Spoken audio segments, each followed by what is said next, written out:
نحمدہ ونصلی علی رسولہ الکریم اما بعد۔ عورت اور مرد کا احرام۔ مرد احرام کی حالت میں سلے ہوئے کپڑے استعمال نہیں کر سکتا۔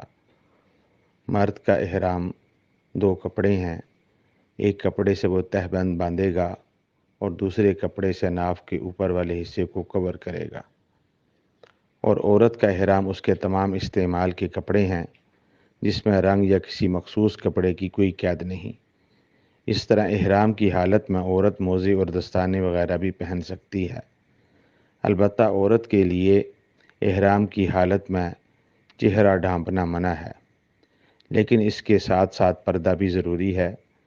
اس کے لیے بہتر یہ ہے کہ عورت سر پر ہیٹ رکھ لے اور ہیٹ کا نکلا ہوا حصہ اس پر کپڑا اس طرح ڈالے کہ وہ چہرے کو نہ ٹکرائے۔ اس طرح بہتر یہ ہے کہ عورت احرام کی حالت میں سر کے بالوں کو بھی کسی رومال وغیرہ سے لپیٹ لے تاکہ بال ٹوٹنے اور ادھر ادھر منتشر ہونے سے بچ جائیں۔